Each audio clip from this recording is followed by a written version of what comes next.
Number 10. Macrodactyly. Macrodactyly is defined by abnormally large fingers and toes, caused by an overgrowth of bone and soft tissue.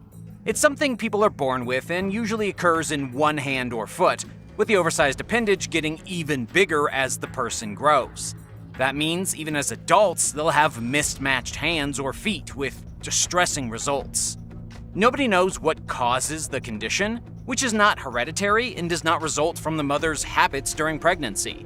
Theories point towards an abnormal blood supply or defective nerves, but there's no solid proof to back any of these claims.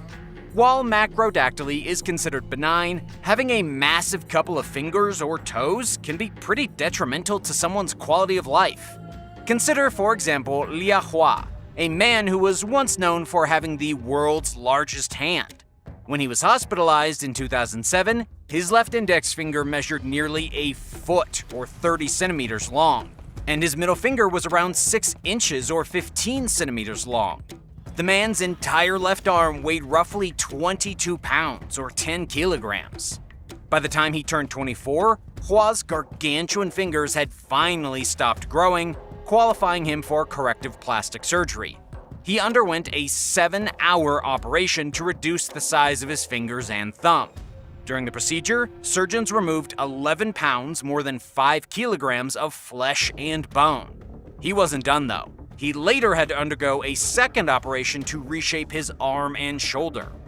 It may be fascinating to look at a person like this, but everyone should appreciate how difficult his life must be with that sort of deformative condition. Number 9. Diprosopis. Sometimes an otherwise normal-looking baby is born with 2 faces, with the extra face being either partial or complete. Known as diprosopis, which is Greek for 2 faces, the condition is considered the result of conjoined twinning and is caused by a protein called SHH, which affects the formation of the embryo's face and skull in the womb. There's no two ways about it. These children do look strange, but we should be sensitive, since they didn't choose to be born with duplicate features. There are even occasional reports of extra pupils in the eyes of children born with the rare genetic duplication disorders, but these are unconfirmed by the majority of doctors. 1 in every 180,000 to 15 million live births result in this condition, which is known to occur in tandem with other congenital disorders, such as anencephaly, which is when a major portion of the brain is missing, neural tube defects, and heart malformations. Most people with diprosopis are stillborn. In fact, there are only a handful of recorded instances of humans surviving more than minutes past birth with the condition. One of the most famous faces of diprosopis is a boy from Missouri named Trey Johnson. Doctors were sure that he would not live long after birth, but Trey defied the odds and made headlines in 2021 when he turned 17 years old, which is unheard of for someone with his ailment. While it's unknown how long Trey will live, he's already proven to be nothing short of a miracle for surviving as long as he has. Number 8. Progeria. Throughout the world, 1 out of every 8 million children is born with progeria, a debilitating condition that causes children to age far before their time. Also called Hutchinson-Gilford syndrome, this extremely rare genetic disorder becomes evident by the time the child is 2 years old. Most kids with progeria die at around 13 years old, although some live into their 20s, and they usually pass away from a heart attack or a stroke, conditions that typically affect people much older than them. Caused by a genetic mutation affecting the protein that supports a cell's nucleus, progeria is characterized by symptoms like baldness, a disproportionately large head with a small face, bone abnormalities, and growth impairment. Sadly, there is no cure for this condition, which is rarely hereditary but instead tends to appear randomly. Parents who have a child with progeria are highly unlikely to have another who suffers from it. Genetics experts hope to learn more about the connection between DNA and the aging process by studying this mystifying ailment. Number 7. Hypertrichosis. Nicknamed werewolf syndrome, hypertrichosis is an extremely rare condition that involves excess body and facial hair growth. It affects both men and women, but only 1 in a billion people have it. Only 50 cases have ever been documented since the Middle Ages, making this one of the rarest conditions ever. Hypertrichosis can be present at birth or appear over time, and it occurs in two different forms. Generalized hypertrichosis affects the whole body, while localized hypertrichosis only occurs in a certain area. There's also congenital hypertrichosis, which is genetic, and acquired hypertrichosis, which is caused by certain medications. Acquired hypertrichosis can usually be reversed by stopping the use of whatever medication is causing it, but there's no cure for the congenital version of this disorder, leaving the sufferer with no choice but to either live with the excess hair or spend copious amounts of time and effort removing it. Sadly, the effects of this condition are mostly psychological. A person can certainly live with having hair in unusual places, but the appearance that comes with hypertrichosis often leads to social isolation, alienation, and bullying, leaving deep emotional scars and trauma. Unable to blend in with mainstream society, people with werewolf syndrome have occasionally found work in circus sideshows in the past, though they probably wouldn't consider that to be a particularly glamorous or enjoyable life. Number 6. Unutan syndrome. Proposed by Turkish evolutionary biologist Unutan in 2005, Unutan syndrome is a controversial condition that allegedly causes humans to walk on all fours and exhibit noticeably primate-like behaviors, as well as impaired cognitive function. Tan's suggestions came after he observed the Ulas family, who used primitive speech, suffered from a congenital brain disability, and walk with quadrupedal locomotion, in other words, on all fours. People with this condition also tend to have a diminished perception of space and time, and are unable to communicate effectively. Unutan boldly claimed that the syndrome represents a backward step in evolution. A 2010 study found that people who suffer from the condition tend to be from incestuous families, indicating that Unutan syndrome is passed on through a recessive gene. But the scientists who performed the research admitted that there may not be one single causal factor. It's also possible that different combinations of genetic flaws manifest as Unutan syndrome. But without knowing exactly what causes it, it's extremely difficult for professionals to detect and diagnose. Moreover, more research is necessary for experts to learn how to best treat the condition. What do you think is behind Unutan syndrome? Could it be a step backwards in human evolution, or is it caused by exposure to toxic chemicals, or something else entirely? Let me know your thoughts in the comments below, then remember to subscribe to Titanic for more intense videos if you haven't subscribed already. Number 5. Epidermodysplasia verruciformis. Also known as tree man syndrome, this strange illness is a hereditary skin disorder that makes a person highly susceptible to human papilloma, HPV, infections, which look like tree bark growing from the body, particularly on the hands, feet, and other areas that are most exposed to the sun. Eventually, the sufferer becomes covered in the warts and scaly growths. Symptoms typically emerge for the first time between the ages of 20 and 40, according to Gizmodo. There's no known cure for tree man syndrome, and the world at large didn't know about it until 2007, when footage detailing the life of a 32-year-old Indonesian man named Dede Kazwara surfaced online. After first experiencing symptoms as a teenager, Dede lost his job, his wife left him, and he was increasingly alienated by his neighbors and society in general. In 2008, he underwent surgery to remove 13 pounds or 6 kilograms of his growths in hopes of living a better life. Rahmat Denata, the doctor who performed the surgery, told the Los Angeles Times that Dede would never be fully cured, but that he could now enjoy some semblance of normalcy. The man was able to do things he couldn't do before, including many tasks we take for granted every day that require the use of our hands, like eating, writing, and using a cell phone. Before the surgery, Dede had been admitted to the hospital with a lung infection caused by the growths, indicating that it was time to do something about his affliction. Sadly, the effects of tree man syndrome ultimately caused more health problems, which claimed Dede's life in 2016.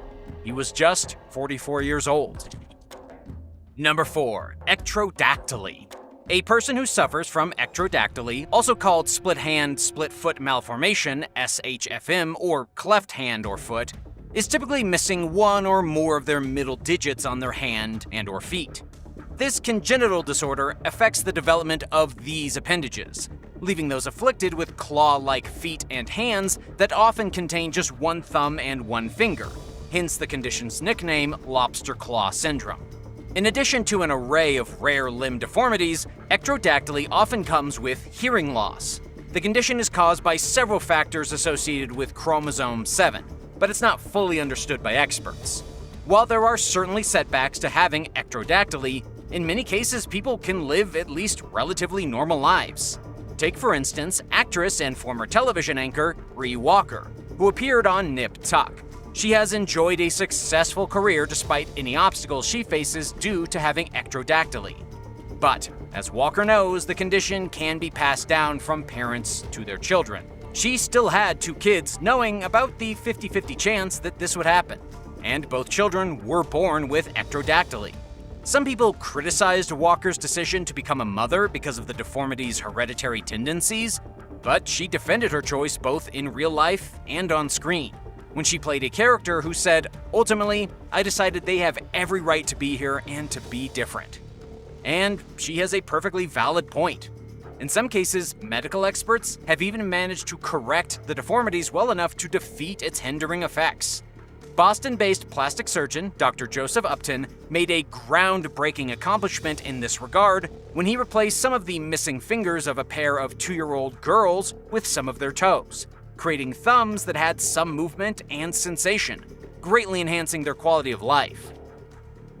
Number 3. Trimethylamminuria. It's unknown how many people suffer from trimethylamminuria, an astonishingly rare condition that renders the body incapable of breaking down the pungent-smelling chemical compound trimethylamine.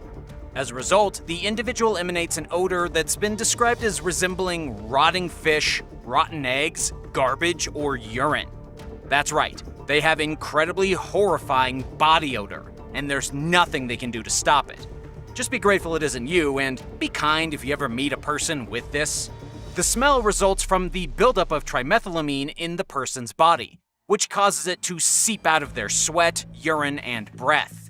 For obvious reasons, the condition tends to affect an individual's life in almost every way imaginable, including their relationships, job, and social life, often leading to isolation and depression. Trimethylamminuria is caused by mutations in the FMO3 gene, which provides the instructions for breaking down trimethylamine. Produced by intestinal bacteria when the body digests eggs, liver, fish, and legume proteins, trimethylamine is typically converted into an odorless compound. But without the proper genes for it, a person has no choice but to live with the odorific results. Scientists are still learning about this extremely seldom seen condition, but they believe that it is mostly hereditary, and that it's passed down by 2 parents who both possess the genetic mutation associated with trimethylamminuria. It can also be caused by an excess of certain proteins in someone's diet, an abnormal increase in bacteria that produce trimethylamine, and by kidney or liver disease. The severity of symptoms varies, with some individuals giving off a slight odor, with others struggling with a stronger smell. Researchers believe that stress exacerbates the symptoms. Number 2. Fatal familial insomnia. The rare degenerative brain disorder is one of the most terrifying diseases a person can have. Also known as fatal familial insomnia, FFI, it often starts with mild difficulties falling and staying asleep. Other symptoms include double vision, involuntary eye movements, tremors, slurred speech, and difficulty swallowing. A true sufferer of the condition will experience progressively worsening physical and mental symptoms that eventually lead to death. During the disease's progression, a person's nervous system will likely endure a disruption of involuntary functions, like regulating body temperature and heart rate, as well as sweating and breathing. What little sleep a sufferer does get is often accompanied by extremely lucid dreams. Sleep deprivation takes a devastating toll on the human mind and body, eventually leading to coma and death. The initial insomnia often begins when an individual is middle-aged, but can happen earlier or later on in life, and is followed by the person getting almost no sleep, with the condition typically worsening dramatically over a months-long period. An abnormal variant in the prion-related protein, or PRPN gene, is almost always what causes FFI, although the condition also occurs randomly according to the National Organization of Rare Disorders. The resulting abnormally shaped proteins are toxic, and they accumulate within the thalamus of the brain, resulting in the progressive loss of nerve cells and the symptoms that go along with it. Sleeping pills won't help, and people who suffer from this disease are left to suffer as their brains stop being able to repair themselves. Sadly, there is no cure for FFI. Researchers are currently working to figure out how to best treat and manage the condition. Number 1. Polymelia. Humans and animals can be affected by polymelia, or excess limbs. In most cases of people, an individual with the condition has at least 5 limbs, and the extra limbs are usually deformed or shrunken.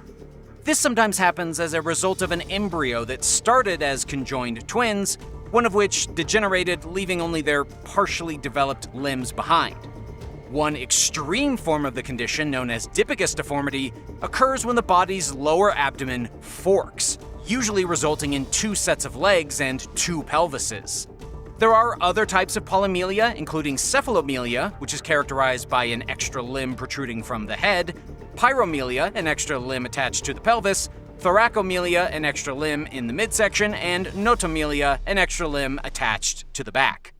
Genetic factors such as mutations and improper cell division can cause polymelia. Exposure during pregnancy to dangerous infectious and chemical agents and medications can also lead to the condition. Polymelia is almost always detectable before birth through ultrasounds, and in some cases can be treated through orthopedic surgery, removing the extra limbs.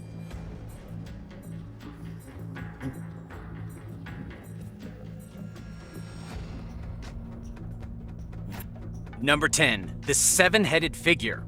There is a very strange figure that has been found all across the world, from ancient Siberia all the way to the oldest cultures of India. It's a petroglyph of a mysterious being with 2 arms, 2 legs, and 7 heads branching out from a very long neck. It was first discovered in the Khakassia region of Siberia. According to the experts, it dates back 5,000 years. And while some claim it has something to do with astrology, it might be something altogether different we can't even hope to comprehend.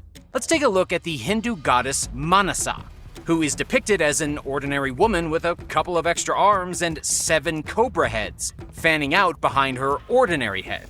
It may not look exactly the same as the petroglyph from Siberia, but it's the same basic idea, a great deity with 7 heads. Moving on to Hinduism, we find beings with 7 heads all throughout ancient mythology too.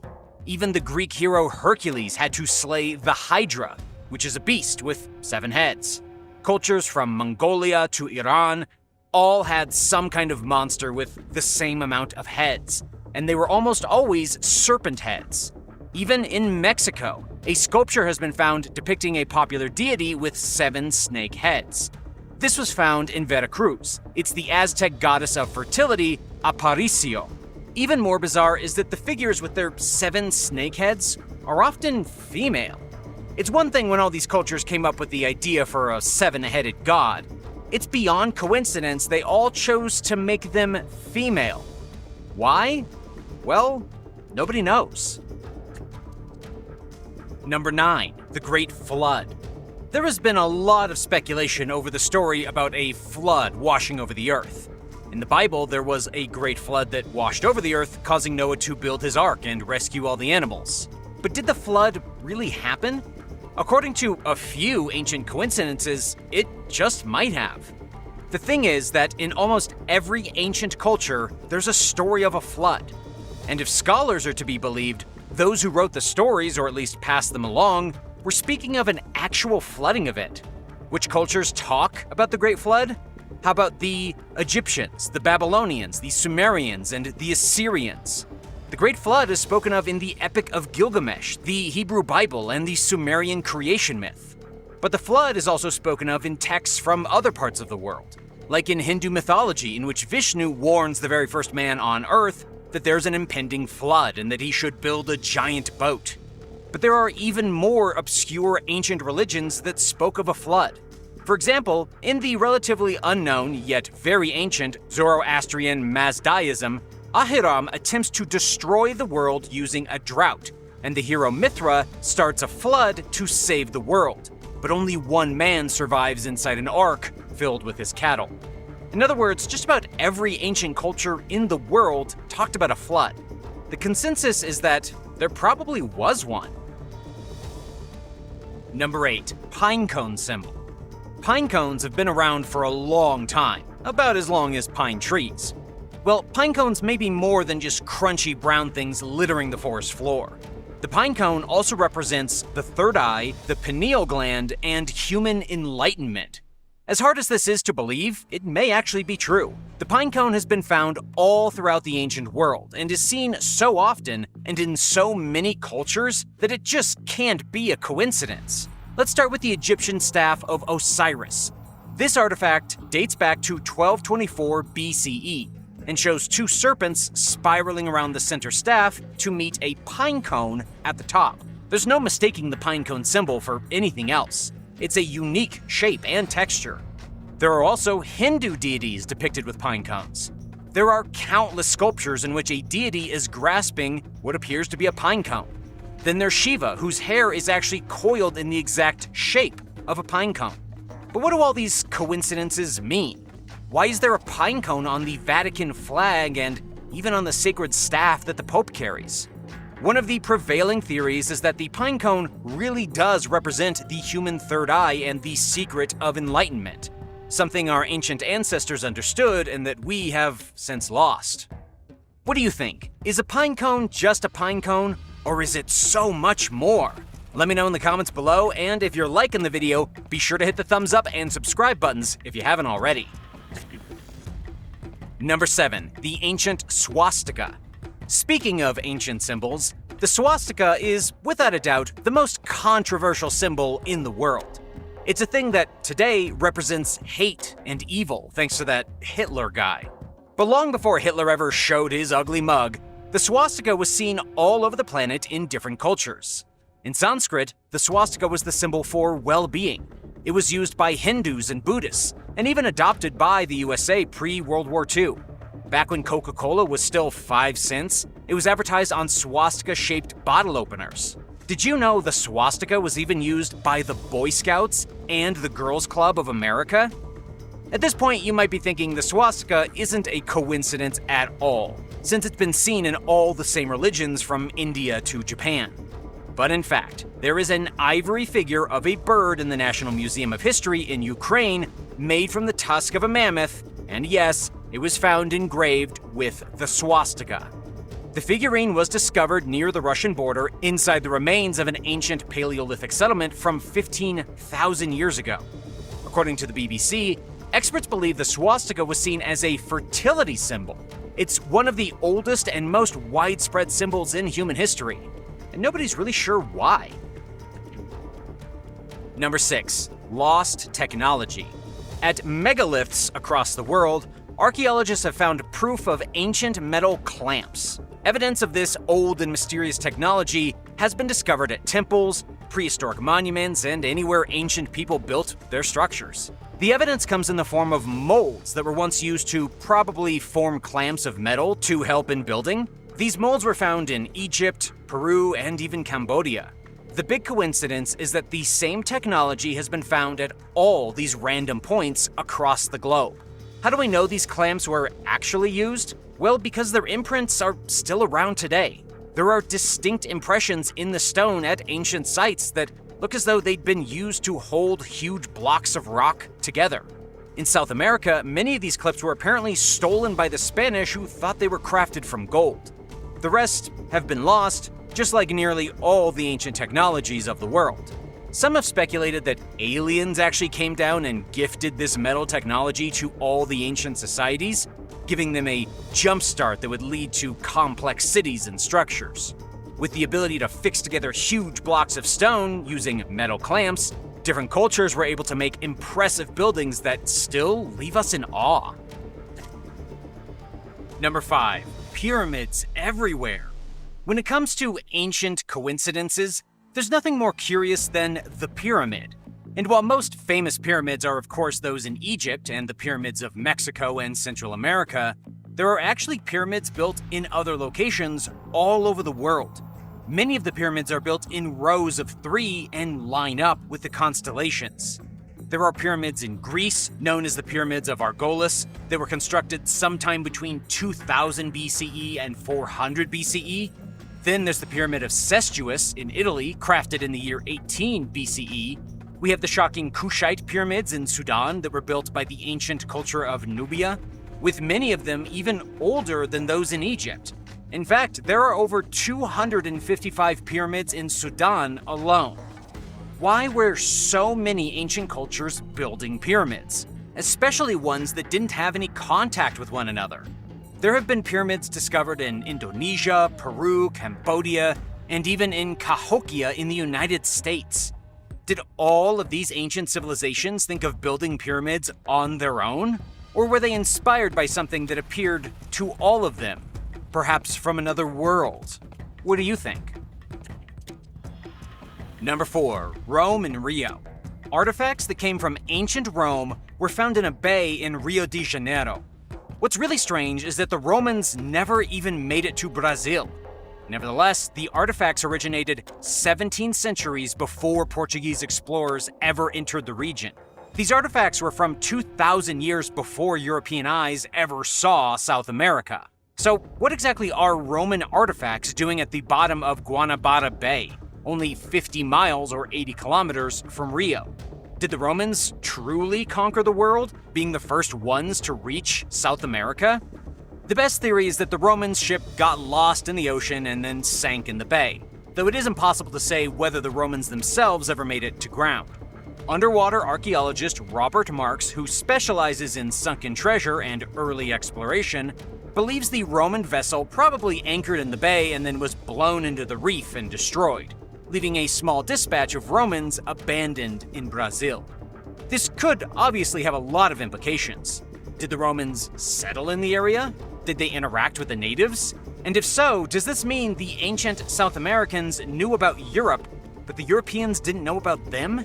It's really quite an interesting concept, and one that's probably true.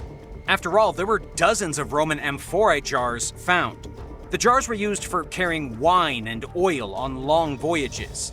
It only makes sense that they came from a shipwreck, and it's doubtful all the Romans on board perished just a few miles from the coast. They almost certainly made it to the shore.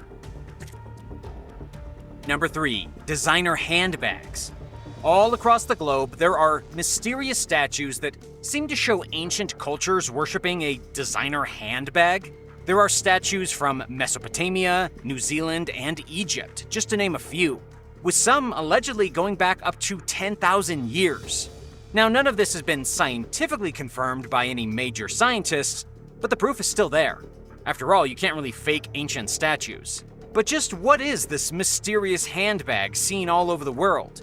Even more importantly, could it possibly be proof of time travel? The handbags depicted in the statues and motifs are almost always being held by one ancient deity or another. They don't seem to contain anything physical, but they are obviously handbags. Some claim the bags are supposed to contain all the knowledge of the particular god. In other words, cosmic knowledge that is unavailable to ordinary people. This has led some to speculate that the gods worshipped by these ancient civilizations were real, and that they brought secret knowledge with them from the stars. This knowledge, evidently, is contained inside these handbags. Either that or their gods had somehow traveled to the future and brought designer bags for absolutely no reason. The truth is that we don't know why so many deities of the old world were depicted holding the same thing. It's a mystery that may never be solved. Number 2, Mayan hieroglyphics. Everyone is familiar with the hieroglyphics from Egypt.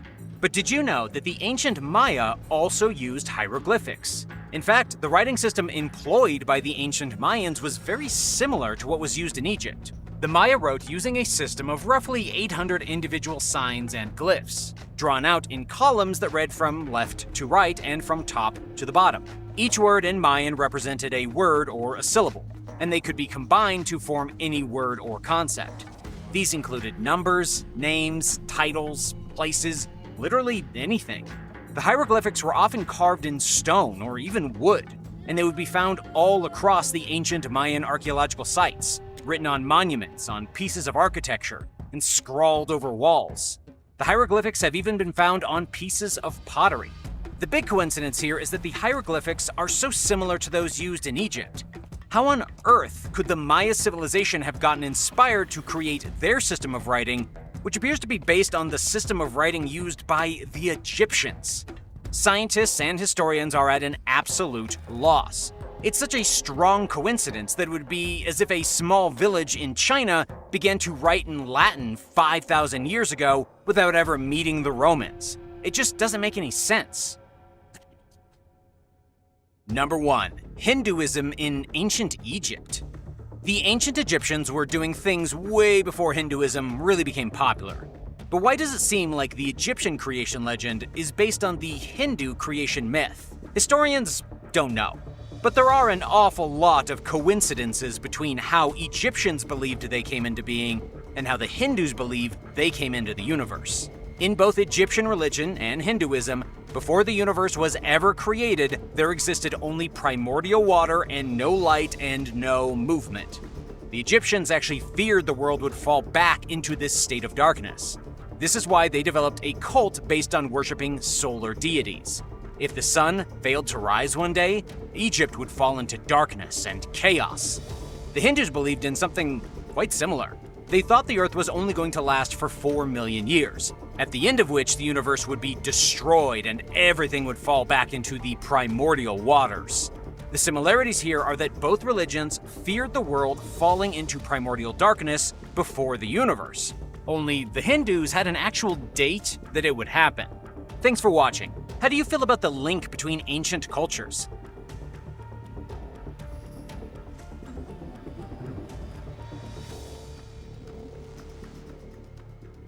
Number 10. The oldest weapons. The oldest known weapons in the world are javelins, which are essentially spears made with carved stone tips for impaling. These super ancient weapons were recently discovered in Ethiopia and date back 280,000 years. The reason this could change history is that they predate the earliest known fossil of Homo sapiens, also known as human beings, by roughly 80,000 years. Plus, these newly discovered weapons are at least 200,000 years older than any other similar weapons found. What this suggests is that our ancient ancestors, the species that predated our own, figured out how to make complex throwing projectiles. You could almost think of it like if monkeys started using weapons and fashioning knives. Sounds like something straight out of a science fiction movie like Planet of the Apes. That's how huge this discovery is. The stone tools were found on the site of a collapsed volcanic crater in Ethiopia's Rift Valley, an area which scientists believe was the original cradle of civilization. Between 125,000 and 780,000 years ago, the area would have been on the shores of a huge megalake, where hippos and other wild animals congregated. According to National Geographic, the researchers found at least 141 obsidian artifacts here, all of which were spear tips. Before now, researchers thought Homo sapiens were the ones who learned how to use projectile weapons. But now it looks like they were being used for tens of thousands of years previously. The reason this is such an important discovery is that crafting projectiles empowered the first human hunters to strike from a distance, therefore giving us our first and most important advantage over other species. That stone javelin 280,000 years ago would turn a rock into a sling, an arrow, and eventually a bullet. Number 9. Neolithic history. Scientists have discovered some unique artifacts in Papua New Guinea that could be rewriting the Neolithic history on the island. About 10,000 years before today, the climate on Earth changed. It became a lot easier to plant crops. This initiated a Neolithic revolution all across the globe. The ability to plant crops and stop being nomadic is what resulted in the first societies of Europe and Asia as people began staying in one area and farming. For a long time, scientists have been under the assumption that certain areas of the world never experienced this blossoming of society, such as Papua New Guinea. But new artifacts discovered are actually suggesting that the people here began to farm, craft tools, and partake in arts and crafts at the same time as the people in Europe and Asia. According to archaeologist Ben Shaw from the University of New South Wales, the local early cultures of Papua New Guinea planted a wide variety of crops, including yams and bananas. In 2016, researchers found a whole stash of amazing artifacts, including stone pestles, tools for lighting fires, and even a carved stone face. These artifacts are between 4,000 and 5,000 years old, suggesting there may have been a highly advanced island culture living on Papua New Guinea, which could have rivaled the earliest civilizations anywhere in Europe or Asia. It's not clear exactly what may have happened to the civilization or where the rest of these artifacts are hidden, but this is definitely changing the way historians see the small, isolated island and its people. Number 8. Amazon warrior woman. Researchers at a small museum inside of the University of Mississippi were shocked when they recently discovered the figure of an ancient Amazon woman painted on the side of a cylindrical box dating back 2,500 years. The box was once used for keeping cosmetics and jewelry. The image shows a female warrior on horseback, armed with a lasso and a battle axe. The Amazon is fighting a Greek enemy soldier who tries to avoid the Amazon's attacks by ducking behind his shield. But what's really shocking about the image is that, according to scholar Adrian Mayer, it's the first ancient artistic image of an Amazon woman using a lasso in battle. It really makes you wonder where they got the idea for Wonder Woman and her lasso, right? Adrian also said that the image on the box gives some previously unknown information on the females of the day, as it suggests women enjoyed scenes in which powerful Amazons bested Greek warrior men. It could be that since the box was used probably to keep makeup, ancient Athenian women thought of themselves as Amazons in a way, as they prepared themselves for the arduous day to come. The image was painted on the box in Athens sometime between 480 and 450 BCE, but it has more serious implications than just supporting a positive self-image for women. It also means that whoever painted the picture was aware of the ancient Scythians and their warrior women who rode horses into battle and carried lassos. Number 7. Story of Goliath. Ancient structures recently discovered by the Philistine city of Gath are changing the way experts and historians see the Bible, and specifically the story of Goliath. It now seems that the giant man may have indeed come from an even more giant city. This is because the remains of supersized structures and fortifications have been found in Gath during an archaeological project. Up until now, most of the excavations at Gath revealed artifacts only from between the 10th and 9th centuries BCE. But this newest excavation revealed a whole unexplored layer of the city dating back to the 11th century BCE, which fits perfectly with the biblical narrative that King-to-be David defeated the giant Goliath in that same century. Finding structures dating back to this time is important because it confirms the chronology of the kings of Israel and their descriptions in the Bible. And if David really did fight a giant enemy, he would have done so over 3,000 years ago when the city was a great and powerful capital with walls, tall structures, and a thriving population. Though, unfortunately, no giant skulls have been found just yet. If Goliath was truly a giant, as the story says, his remains have never been excavated. Number 6. The Hammer of Thor. Thor's hammer goes much further back than the Marvel comics. In Norse mythology, Thor used his hammer to prevent the giants from destroying Asgard, where he and the other gods lived. The story of Thor and his hammer inspired the Vikings to wear runes and charms for protection. To date, researchers have found thousands of small amulets all over Viking territory. These amulets are known as Torshammer. But researchers, although they believed the amulets to be representations of Thor's hammer, were not 100% sure. It wasn't until just recently, when archaeologists unearthed a Torshammer on a small Danish island, that they got some much-needed answers. The artifact was discovered on the Danish island of Lolland. What made it so unique was that it was found with an inscription that read Hamar X is, which of course translated to "This is a hammer." There's no more doubt about it. The amulets were depictions of hammers. Even more fascinating is that according to Peter Pence with the National Museum of Denmark, the Vikings used these hammers for their protective powers. And then during the rise of Christianity, they began wearing hammers and crosses mixed together for double protection.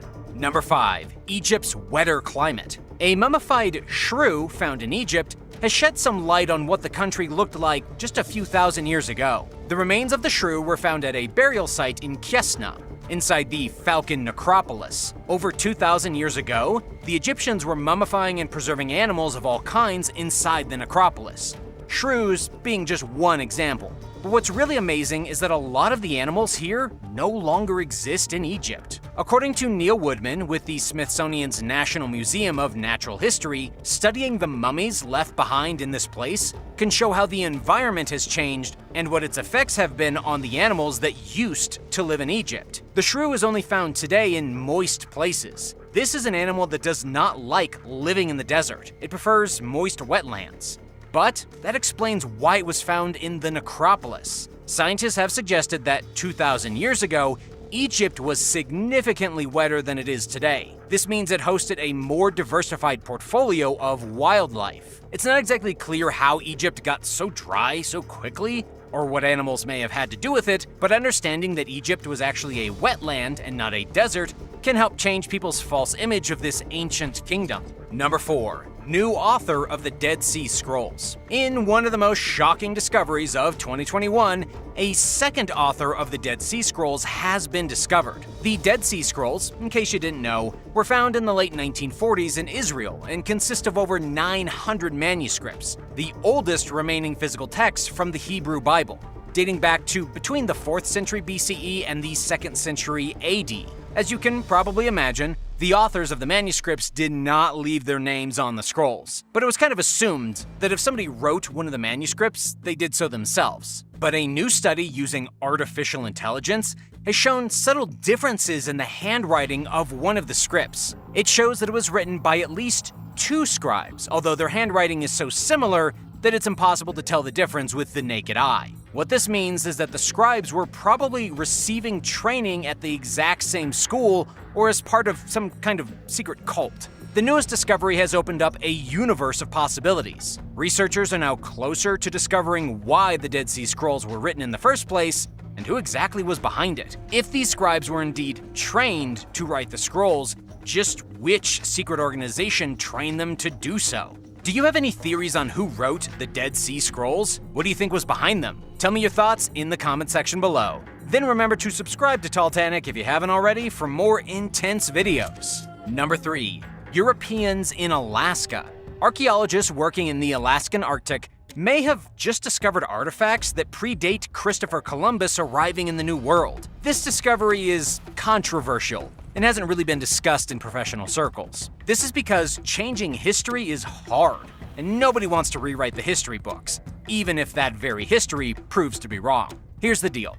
Blue beads from Europe were recently found in Alaska. The beads are roughly the size of blueberries and were created in Venice, Italy during the 15th century. The beads would have been traded to the east, probably to somewhere in Central Asia along the Silk Road. But then, things get weird. Somehow the beads would have continued going east, probably all the way to Beijing and then beyond across the Bering Strait to Alaska. There are a few issues with the story. Firstly, Elliot Blair from the University of Alabama says that Europeans weren't making beads like this before Christopher Columbus set sail in 1492. He says the glass beads wouldn't have been made until the 16th or 17th century. But despite this, even if the beads arrived in Alaska in the 17th century, they still predate European contact with the natives in Alaska.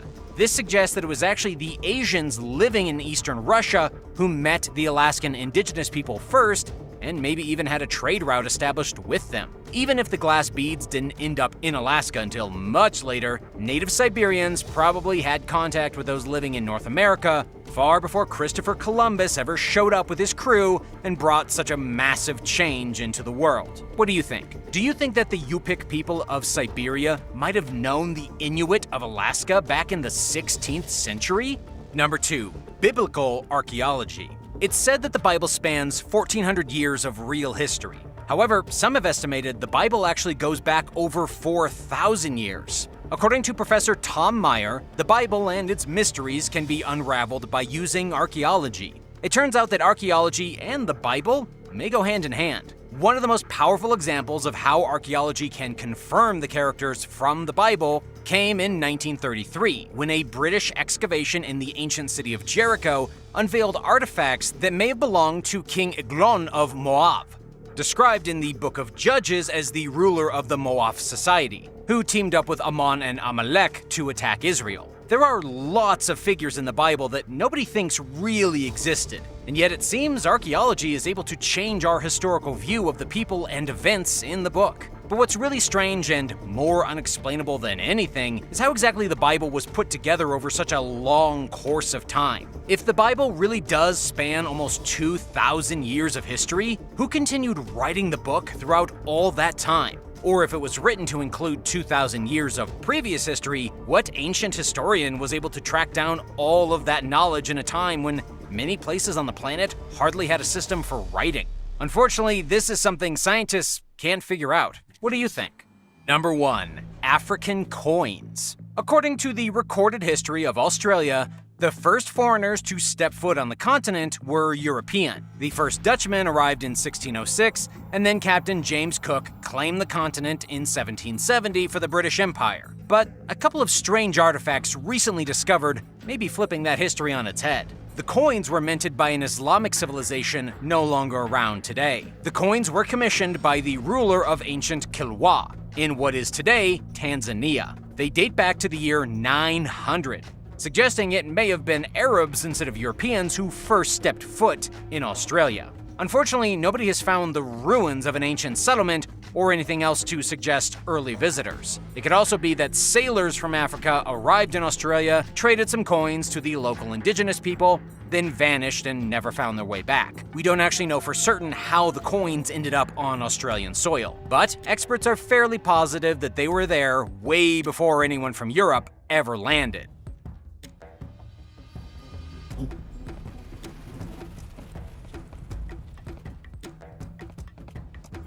Number 9. Vatican's secret archives. Have you ever wondered what lies under the seat of the Catholic Church? What secrets might have been covered up for hundreds of years? Well, the Vatican's secret archives contains millions of documents covering a 12th century time span, which were officially classified as secret until this year. But the facility, which was established during the 16th century, has not been secret as of late. More and more revelations are spilling out of there every day. Qualified researchers are permitted to enter the secret archives after a thorough vetting process. There, they have access to documents that are not available to the general public, including the Chinon Parchment, which details the minutes of the trials against the Knights Templar and reveals that Pope Clement V absolved the group of heresy in 1308. The secret archives also house Pope Leo X's papal bull excommunicating Martin Luther, the founder of Protestantism, from the Catholic Church, and countless other historical documents, which are kept on the facility's 53 miles, or 85 kilometers of shelving in its underground vault known as the Bunker. Over time, the secret archives are becoming less secretive. In recent years, the Vatican allowed journalists to take a tour for the first time ever, and the recent name change to the Vatican Apostolic Archives symbolizes the Catholic Church's increasing transparency. It makes you wonder, why did they hide things for so long? What could they still be hiding in another even more secretive place? Number 8. Surtsey Island. In November of 1963, a ship's crew noticed black smoke rising from the water about 20 miles or 32 kilometers off Iceland's southern coast. What they initially thought was a vessel on fire turned out to be a new island that was forming from underwater volcanic activity. Over just a few days, the island, named Surtsey, grew to over 1,640 feet, about 500 meters long, and sat at 147 feet, or 45 meters, above sea level. The underwater volcano erupted continuously for 3.5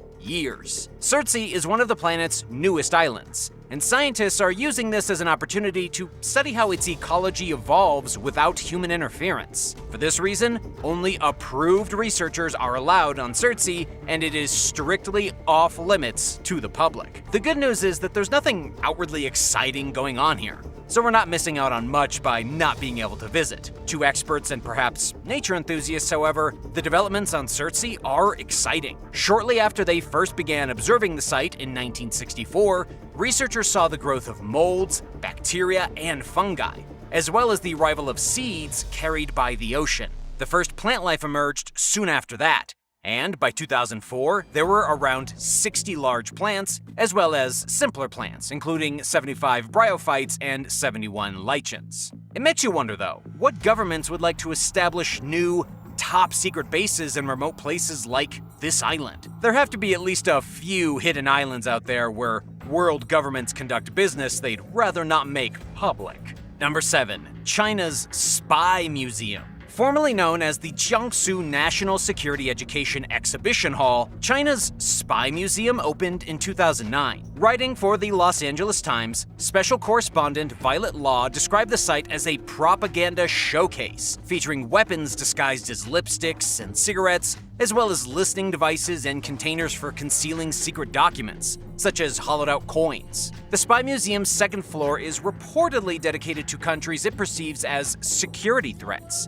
including Japan, Taiwan, South Korea, and Vietnam. There's also a section dedicated to the U.S. Central Intelligence Agency, or the CIA. The museum's biggest display is dedicated to groups who are perceived as domestic threats in China, including Tibetans, Uyghurs, and followers of the outlawed Falun Gong spiritual practice according to law. Only Chinese citizens were allowed inside the Spy Museum until relatively recently. Shortly after its grand opening, a spokesperson announced that the museum did not want to expose such sensitive spy information to foreigners. Number 6. North Brother Island. Situated between the Bronx and Rikers Island in the East River, North Brother Island was first inhabited by humans in 1885, when Riverside Hospital was built to house New York City's sickest residents, who were suffering from contagious diseases such as yellow fever, smallpox, tuberculosis, and typhus. Typhoid Mary Mallon was North Brother Island's most famous resident. She was quarantined there in 1907 after 7 of 8 families she worked for as a cook came down with typhoid fever. As the only documented asymptomatic carrier of the bacteria that causes the deadly condition, Typhoid Mary was in good health. She was released from the island in 1910 and was ordered not to work as a cook ever again, but she broke that rule, believing she wasn't infected. After all, she felt fine and quickly resumed her profession. And wherever Mary went, typhoid fever seemed to follow. The authorities decided they'd had enough of Typhoid Mary when she infected 25 patients at a women's hospital, and in 1915, she was once again forcibly quarantined on North Brother Island. She remained there for the rest of her life, believing the entire time she was unfairly detained while living in a small cottage with extremely limited human contact. Mary died from pneumonia in 1938. Between the end of World War II and 1951, North Brother Island was used for housing veterans and their families, according to Vanity Fair. After that, it was home to a drug rehabilitation facility for young addicts. The faculty closed during the 1960s and is now filled with decaying buildings, including the hospital, a church, Mary's cottage, a nurse's building, and more. These structures are dangerous, and North Brother Island is off limits to visitors. Number 5. Mount Athos. For nearly 1,000 years, Russian Orthodox monks have lived in the monasteries at Mount Athos in northeastern Greece, where women are strictly banned from visiting. Described by The Guardian as a spiritual capital of the Orthodox Christian world, the site houses 20 monasteries that house around 2,000 monks. Some monks even choose to live in solitude outside monasteries. They spend the majority of their daily lives praying, very similar to how monks who first arrived during the 9th century passed their time. Services run for as long as 6 hours, but the monks continue to pray even when they are working, eating, and engaging in other activities. They go about their days silently, focusing on their connection with God. Monks who choose a mostly isolated existence live in small communities called skeets. Those who want no contact with the outside world whatsoever live in karolia, a cliffside skeet where individual cells sit hundreds of feet above the water. The monks' food and other goods are delivered in a basket on a pulley, ensuring the continuation of their preferred distance from humanity. According to the rules, female humans and non-human animals alike are prohibited from stepping foot on Mount Athos, and women are not allowed within 1,600 feet or 500 meters of the coast. This policy was implemented to maintain celibacy, and because it is said that the Virgin Mary visited Mount Athos when her ship blew off course while en route to Cyprus, and that she prayed to Jesus to receive the site as her own. In a sense, it is Mary alone who represents women at the site. Women have gone to Mount Athos before, despite the ban. When the site granted sanctuaries to peasants' livestock during the Greek Civil War from 1946 to 1949, a group of marauding women invaded in pursuit of the flocks. Then, in 1953, a Greek woman named Maria went there dressed as a man, causing the country's government to officially legislate the ban against women at Mount Athos. What do you think of the ban on women there? Should it be changed? Is it unfair? Or is it okay because it's simply to honor the monks' religion, and they aren't hurting anyone? Tell me what you think down in the comments section. Then remember to subscribe to Titanic for more exciting videos just like this one. Number 4. Varosha. Decades ago, the rich and famous flocked to Varosha, a resort town on the island of Cyprus, located within the city of Famagusta. It was one of the world's most popular tourist destinations during the early 1970s, until war took it away. When Turkish forces invaded Cyprus in 1974 and took control of Famagusta, Varosha's 39,000 inhabitants fled with plans to eventually return, but that never happened. The site has remained abandoned and fenced off ever since. Nature has reclaimed much of Varosha, which is off limits to the public. Only Turkish military and United Nations personnel are allowed there. Urban explorers have occasionally snuck in and snapped photos of Varosha's crumbling buildings, rusting cars, shops with clothes on the racks, and tables still set for the next meal, which serves as an eerie time capsule depicting the rushed state in which people left. As of 2020, authorities in northern Cyprus were reportedly entertaining the idea of reopening Varosha, but nothing has happened yet. Number 3. ADX Florence Prison. Built in 1994 near Florence, Colorado, the ADX Florence Prison is considered the most secure penitentiary in the United States. Nicknamed the Supermax Prison, the 37-acre or 15-hectare compound houses nearly 400 of the country's most violent federal inmates, including notorious drug lord Joaquin El Chapo Guzman, Oklahoma City bomber Terry Nichols, and the Unabomber Ted Kaczynski. Nobody has ever escaped from ADX, including criminals who were sent there after escaping from other prisons. For 23 hours a day, the prisoners languish in solitary confinement in a 7 by 12 foot, that's 2.1 by 3.7 meter, soundproof cell, with a narrow 4-inch or about 10 centimeter opening, providing their only view of the outside world. The cell contains a bed, desk, and stool made from poured concrete so that they can't be removed from the floor. Inmates are allowed out 1 hour per day into a larger cell, where the only window is a 4-inch thick skylight, but they also have no contact with one another during the first 3 years of their stay. The perimeter of the complex is heavily guarded with attack dogs and 12-foot high, about 3.5 meter, razor fences. Inside, there's a camera pretty much around every corner. The only members of the public who are allowed inside are those who are on a prisoner's approved visitors list of up to 20 people. Many criticize ADX for its alleged human rights violations due to the psychological effects of solitary confinement. Others believe that the prisoners deserve their suffering. What do you think? Number 2. Mount Weather. Located in rural Virginia's Blue Ridge Mountains, the Mount Weather Emergency Operations Center, also known as the High Point Special Facility, is a high-security government facility that serves as the center of operations for the Federal Emergency Management Agency, or FEMA. It also contains a bunker where top-ranking government officials would go in the event of a serious disaster compromising national security, and is an alternate site for the U.S. Department of Homeland Security's National Operations Center. The 564-acre, about 228 hectares, site was originally used as a weather station during the 19th century, but the public was largely unaware of its existence until 1974, when news reports emerged about a passenger plane that crashed nearby, bringing the facility into the public eye for the first time. Government officials have activated the emergency use of Mount Weather at least a handful of times, including during a major power outage in Washington, D.C. In 2015, in an interview with NBC's Washington's I-Team,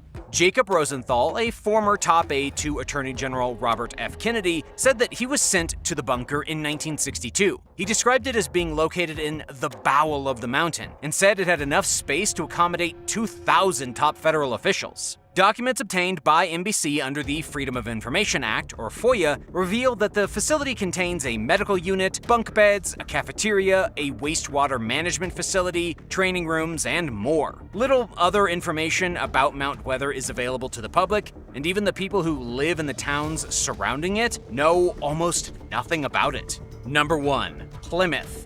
Nicknamed the Pompeii of the Caribbean, the town of Plymouth once served as the main port for Montserrat, a British territory in the Lesser Antilles chain of islands in the West Indies. Starting in 1995, the previously dormant Soufriere Hills volcano began erupting, ultimately driving 2/3 of the population off the island and leaving fewer than 1,200 remaining residents by 1997. At least 19 people died in the chaos, as 80% of Plymouth was buried by 4.6 feet or 1.4 meters of ash. Much of the town was left seemingly frozen in time, with partially encased cars still lining the streets, houses buried in rock, and the former airport destroyed. There's very little grass or vegetation throughout Plymouth, leaving the ghost town with an eerie, moon-like post-apocalyptic landscape. One village, known as Amersham, was left practically unrecognizable by the lava and ash that barreled through its streets.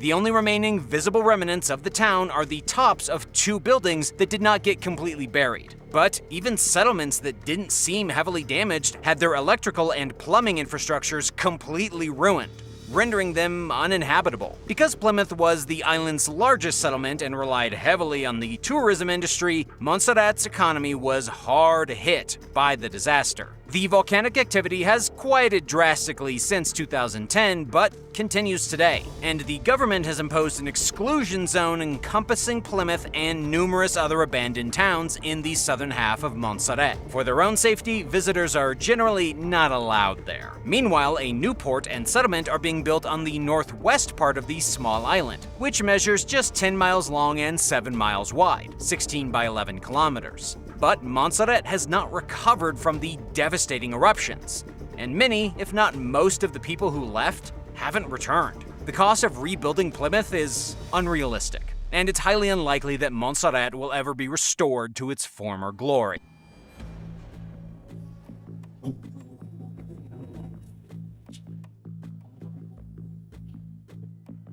Number 10. Unusual burials. 2 headless skeletons were unearthed inside an old cemetery in Georgia, the country, not the state. Excavations carried out by a team of archaeologists from Georgia and Poland revealed 16 graves from the late Bronze Age and early Iron Age, or from between the 13th and 6th centuries BCE. Out of all the graves, the most bizarre was that of a man and a woman buried together, both curled on their right side as if spooning. King of romance. Until they realized the couple just so happened to be missing their heads. And the woman's skeleton had bronze arrowheads in it, one stuck in the leg and the other stuck in the ribs. Researchers believe that she had likely been killed in a hail of arrows. There was also an iron dagger, a bronze pen, and some ceramics found inside the burial. No one is really sure why the couple were beheaded prior to their entombment, but archaeologists did find a random skull inside of another tomb, placed on a ceramic plate. This skull had no body present, and researchers don't know what to make of it. Did it belong to one of the pair that was missing their heads? They know the cemetery was probably used by farmers and warriors alike over a period of at least 700 years. According to researchers, the large amount of weapons discovered most likely means that the people buried there were no strangers to fighting. Weapons, along with bones and artifacts, have been found in most graves, which indicates a strong militarization of the community. Number 9. The Franklin Expedition. For the first time ever, archaeologists have finally identified the skeleton of a man from a very special shipwreck. The shipwreck was found in Canada between 2014 and 2016 in the Northwest Passage. It was part of the Franklin expedition sent in 1845 to map out the area. The HMS Erebus and the HMS Terror were both stranded in ice during the expedition, resulting in one of the most horrific shipwreck disasters in history and resulting in 129 deaths. Those on board slowly and miserably died, possibly after resorting to cannibalism. It has been called the greatest loss of life event in the history of polar exploration. In any case, Canadian archaeologists discovered the haunting remains of 2 sailors near Erebus Bay, and they have believed for quite some time that they probably belonged to members of the Franklin expedition. DNA and geological analysis confirmed that the skeletons belonged to a man named Warrant Officer John Gregory. He was an engineer on board the HMS Erebus and is thus far the first member of the crew to be positively identified. This is thanks to a Canadian team from the University of Waterloo who helped to match the DNA found on the skeleton with John Gregory's great-great-great-grandson, who currently resides in South Africa. This new evidence is shedding some new light on the bedeviled voyage and appears in the science journal Polar Record. Number 8. The Island of Death. There is a forgotten island located off the coast of Kent, known widely as Dead Man's Island. It's heaped with human skulls, human bones, and empty coffins. It is said to be the most haunting and frightful place in all of the United Kingdom. As of right now, there are no visitors permitted to step foot on Dead Man's Island. If you went to this place, you would find human remains everywhere you looked. But why is there an island in the United Kingdom filled with human bones? It's because, 200 years ago, the island was used to bury convicts who died aboard prison ships. But because the water levels have been rising, people have been discovering unmarked graves and bodies at the surface, reaching for fresh air like zombies. The coastal erosion and shifting tides have caused fragments of skulls and bones to stick out from where they had once rested 6 feet or 1.8 meters under. Dead Man's Island is out of bounds because it's been labeled as a site of special scientific interest by Natural England. This means you can forget about going to dig up those old bones, no matter how curious you are. Even if you could visit this island, do you really want to? Let me know in the comments below. And if you're liking this video, hit that thumbs up and subscribe button if you haven't already. Number 7. Royal tombs. Archaeologists working with Russia's Institute of Archaeology have identified the royal tombs of Prince Dmitry Alexandrovich and Ivan Dmitrievich, both of whom were direct descendants of Alexander Nevsky, the Prince of Novgorod and saint of the Russian Orthodox Church. They were buried inside the Transfiguration Cathedral in Perasavl, one of the oldest stone churches from pre-Mongol Russia. Dmitry died in 1294, and Ivan was buried in 1302. They were first dug up by archaeologists in 1939. They found a space underneath a tombstone, but curiously, no body. And in another part of the church, they found an oak coffin with Ivan's name on the tombstone. It wasn't until excavations between 2014 and 2020 when archaeologists finally discovered a strange stone-white sarcophagus that likely belonged to Dmitry Alexandrovich. The sarcophagus was designed with pre-Mongol traditions from the 13th century. These burials are important because of their connection to Alexander Nevsky, the most diabolical and legendary figure from medieval Russia. But even though the tombs and coffins were found, the bodies seem to be mysteriously missing. Did grave robbers get to the bodies before archaeologists? Number 6. Hell ants. Archaeologists have made a rather horrifying discovery in the form of a fossil. A creature dubbed the hell ant was found fossilized in the middle of attacking its prey, an ancient relative of the cockroach. The amazing fossil dates back 99 million years. The hell ant is so terrifying because it hunted using scythe-like mandibles and horns. Its mandibles snapped upwards in a devastating vertical motion, savaging its prey. This is much different from modern ants, which move their mandibles horizontally. The hell ant used its mandibles to force its prey against its horn, impaling them. The fossil is extremely important because it is the first piece of evidence ever recorded that proves the insect did this to their unfortunate victims. According to Dr. Philip Garden from the New Jersey Institute of Technology, finding a fossilized hell ant in the midst of an attack is an invaluable discovery. These horrifying insects went extinct about 65 million years ago, along with all the dinosaurs.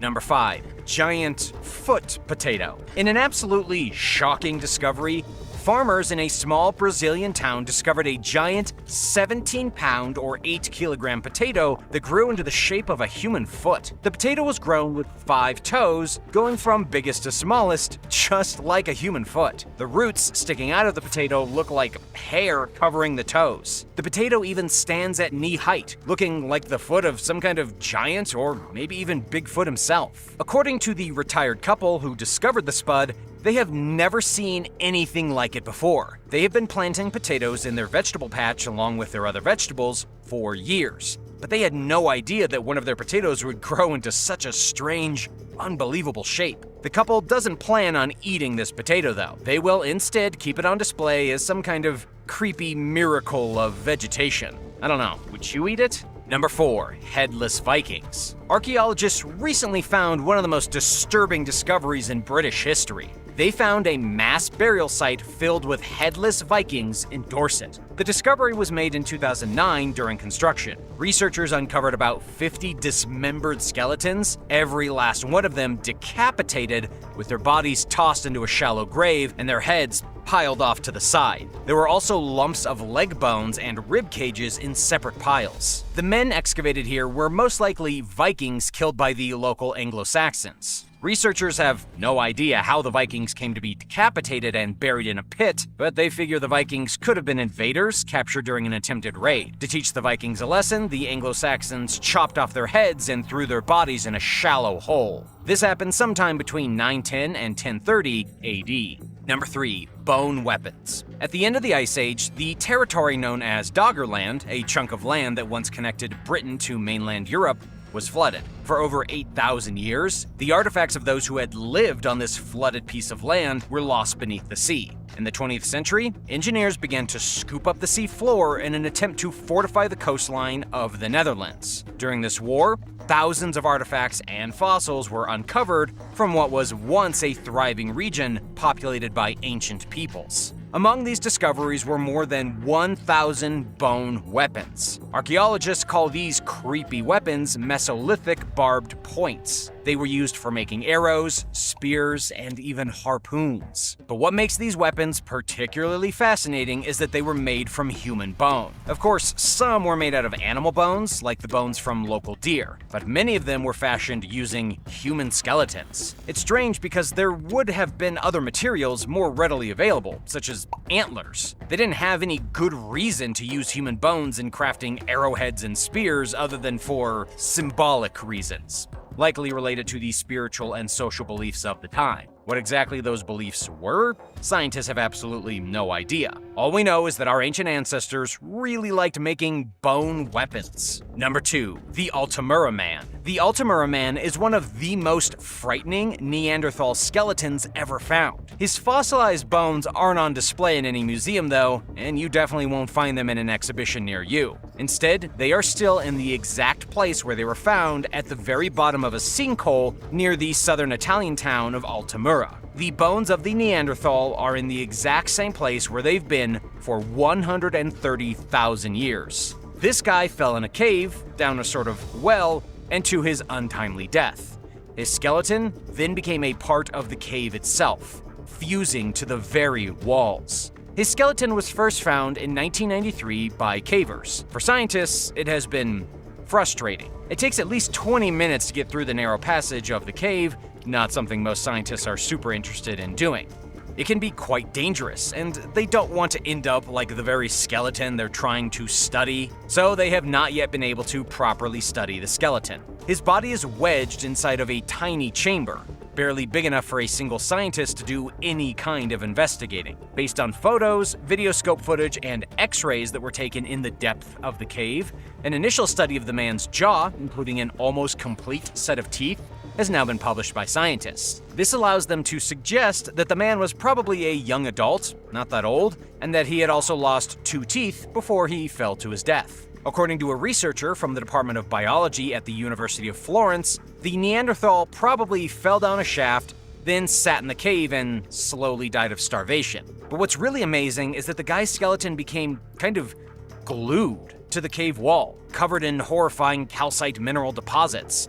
making his bones look truly scary. Do you think the Neanderthal haunts this place now? Number 1. The Philippine Fire Mummies. The Philippine fire mummies are, without a doubt, some of the scariest mummies anywhere in Southeast Asia. They are also known as the Kabayan mummies, the Abolay mummies, or even the Benguet mummies. They are located in a very rural area of the country, accessible only by a 5-hour car ride up the side of a steep mountain through a series of villages, then 5 more hours up a set of curving stone steps. Quite the journey. The mummies are still inside the Timbuk caves where they were first discovered, curled and scorched inside their original coffins. Scientists believe the mysterious mummies were created by the local Abolay tribe sometime between 1200 and 1500 AD.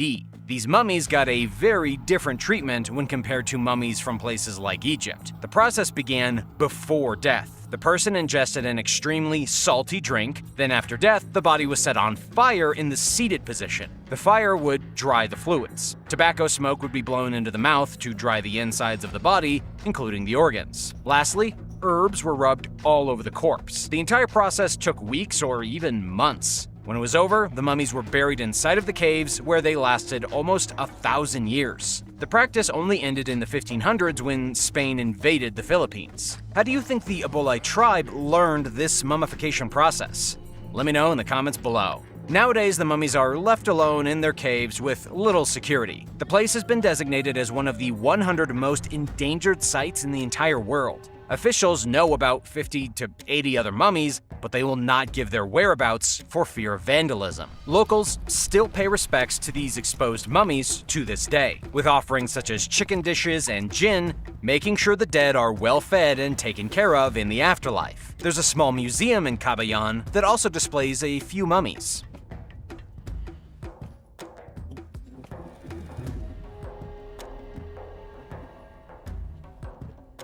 Number 10. Australian Night Parrot. The Australian night parrot was found by accident in 1990 by a bird expert that worked at the Australian Museum. Walter Boyles was able to spot the mummified corpse of an Australian night parrot just lying by the road after it had been smacked by a truck in mid-flight.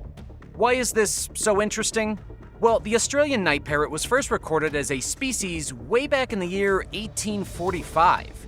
But then, less than a century later, in 1912, it vanished. Everyone had just assumed the bird was now extinct. As it turns out, the Australian night parrot is simply so rare that no one was able to see it for almost 80 years. According to a new study, the Australian night parrot is nocturnal, but still can't see very well in the dark. Luckily, the guy that found the bird on the side of the road, Walter Boyles, does. It's likely that the bird's vision is similar to that of daytime parrots. The fact that this bird hasn't adapted very well to the dark, despite being nocturnal, could play a major role in why it is now critically endangered. The rarity of the night parrot goes beyond its elusiveness. It's one of the only 2 nocturnal parrot species anywhere on Earth. The second species is the kakapo in New Zealand. After 1990, it would be 23 years before another night parrot was spotted. It is so rare that scientists only have 1 intact skull to study. Now, conservationists and scientists are working together to try to revive the species and increase their number. Nobody is sure how many are left, but researchers are guessing it's not a lot. Number 9. Neanderthals. Believe it or not, one animal that may be brought back from extinction is the Neanderthal, or our very own ancestors. Professor Svante Pääbo, an evolutionary geneticist at the Max Planck Institute for Evolutionary Anthropology, has successfully unraveled the Neanderthal genome. By using the gene editing technology known as CRISPR, he's now trying to distinguish what separates humans from Neanderthals. He has claimed that because of today's technology, sequencing an entire Neanderthal is still a ways away, but he's hopeful. However, since we can theoretically put together every last piece of the Neanderthal genetic code, all we need is an advancement in our tech to create a biological replica of the Neanderthal. We would do it the same way that CRISPR can determine the color of a baby's eyes ever before it's born. But instead of just genetically determining the eyes, we could genetically construct a Neanderthal, in essence bringing back the caveman. But of course, even if we do develop the technology for it, some serious moral questions need to be answered before a Neanderthal is ever brought back to life. There are ways to de-extinct a species, and these techniques are always advancing. Number 8. Jurassic Park. A man named Max Hodak, who you might know as the co-founder of the startup Neuralink, recently boasted on Twitter that if we wanted to, we could build a literal Jurassic Park. However, nobody quite knows what he meant by we, if he's talking about him and his buddy Elon Musk or the world at large. Hodak claimed that Jurassic Park could be built within the next 15 years, but he did go on to say that we probably won't have legit T-Rexes. Instead, we would have other extremely exotic species. He never gave any exact details on what these exotic species might be, though. It's unclear if we're dealing with monkey-giraffe hybrids or elephants modified to look like woolly mammoths. But considering Max Hodak is on the cusp of creating human cyborgs by linking our brains to computers, a park full of wild, dinosaur-like animals doesn't seem totally impossible. Why anyone would actually want to bring back the dinosaurs is a mystery. Haven't you seen the Jurassic Park movies? It seems a little too obvious to say it's simply a bad idea. Just like Jeff Goldblum says in the movies, your scientists were so preoccupied with whether or not they could, they didn't stop to think about if they should. What do you think about the possibility of having prehistoric creatures come back to life? Let me know in the comments below, and if you're liking this video, be sure to hit that thumbs up and subscribe if you haven't already. Number 7. Woolly Mammoth. A group of Japanese scientists claim to have made a breakthrough in cloning a woolly mammoth. Cells were recovered from the corpse of a mammoth that lived 28,000 years ago, and they appear to show signs of life. These cells were recovered from the left hind leg of a young mammoth retrieved from the Siberian permafrost in 2011. The cells were then successfully implanted into the cells of a mouse. What this means is that the cells belonging to an extinct animal are currently alive again. Unfortunately, it's a large leap to go from functioning cells to a fully developed mammoth. Still, it is a breakthrough in bringing extinct animals back from the dead. Scientists hope the technology they are developing can actually be used to prevent a species that's alive today and on the verge of extinction from disappearing forever. We probably won't see a woolly mammoth in the next few years, but we are getting closer. Number 6. Bermuda petrel. The Bermuda petrel is thought to be extinct for over 300 years. It was rediscovered and then nursed back from the edge of extinction thanks to a few dedicated civilians. Prior to human settlement on Bermuda, the Bermuda petrel, also known as the cahao, was abundant. But then when humans arrived in the 1500s, the bird quickly started to go extinct. After 1620, there were no records. Nobody saw it again until 1906, but researchers learned that it was a mistake at that time and could not actually be identified as the Bermuda petrel. Centuries later, 2 specimens were found dead in 1935 and 1945. It wouldn't be until 1951 that an expedition finally confirmed that the petrel was alive. The bird was living on just 5 small islets in Castle Harbor. At the time, there was only an estimated 17 or 18 pairs. The Bermuda petrel was under attack from all angles. The sea level was rising, there was hurricane damage, and tropic birds kept showing up and killing their babies right inside of their nests. It was a man named David Wingate who constructed specialized entrance holes to deter the tropic birds from stealing the chicks. He also helped restore the area and turn it into a nature reserve. Thanks to these efforts, the last census taken in 2018 showed 125 nesting pairs of Bermuda petrel, meaning they have, for all intents and purposes, returned from extinction. Thank you, David. Number 5. Giant ground sloth. Sloths today are extremely slow and relatively pretty harmless. But their ancestors? They could grow to be 20 feet or 6 meters long, reaching the tops of palm trees when they stood upright on their hind 2 feet. This was the giant ground sloth, and it weighed 3 tons, 6,000 pounds. This giant ground sloth lived all over the world about 1.5 million years ago. In 1991, construction workers found the fossilized remains of one of these massive sloths near Randall Parkway. The skeleton is on display at the North Carolina Museum of Natural Sciences in Raleigh. And even though it currently just looks like a pile of old bones, it now has the potential to become a living creature once again. According to Dr. Nathan Crow, scientists are researching ways to bring back the giant ground sloth as we speak. Dr. Crow also says there are 3 main ways to bring back this last animal.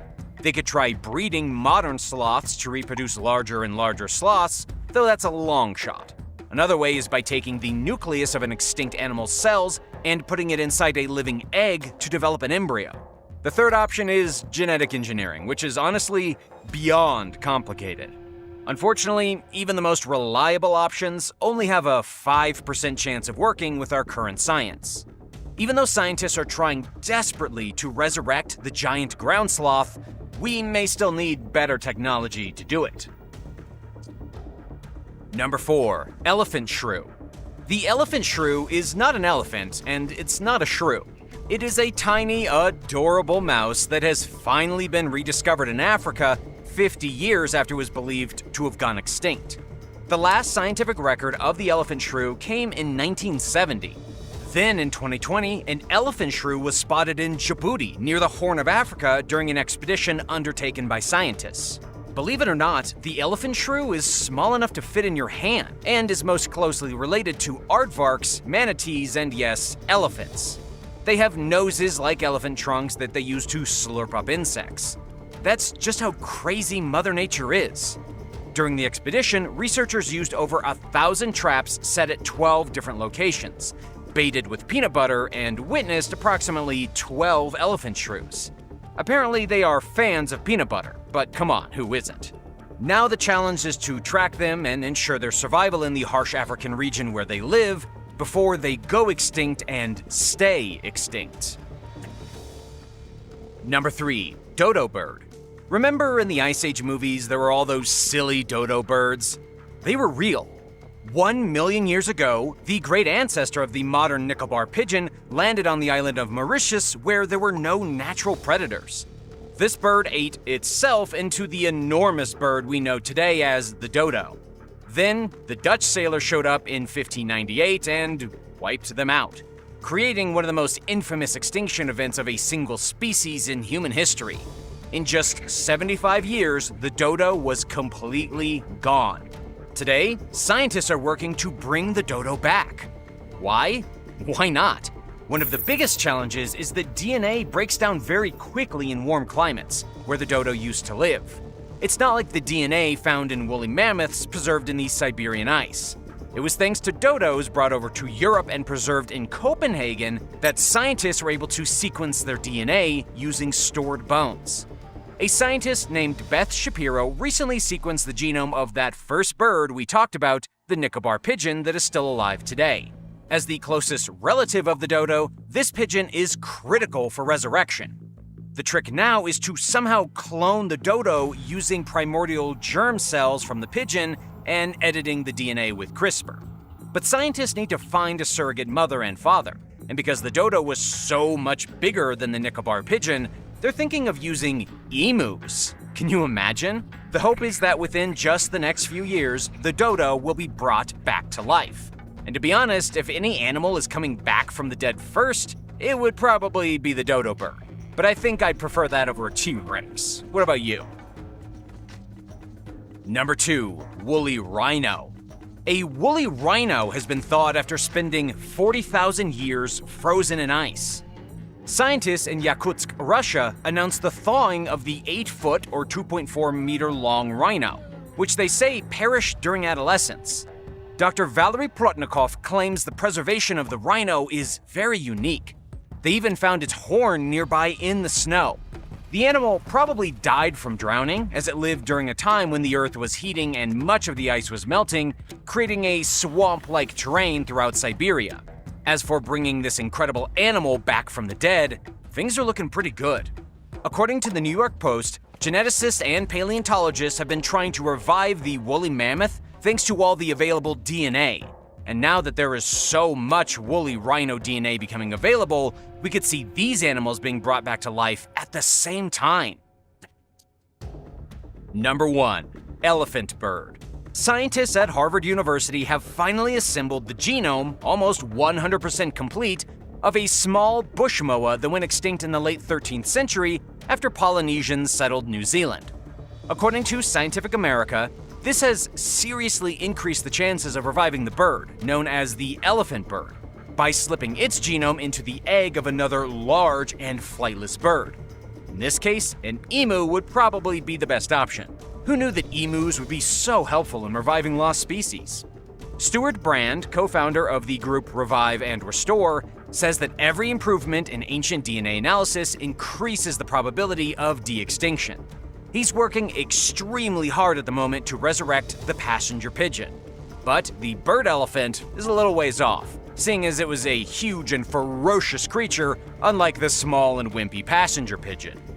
The elephant bird's DNA was reconstructed all from a toe bone taken from a museum specimen.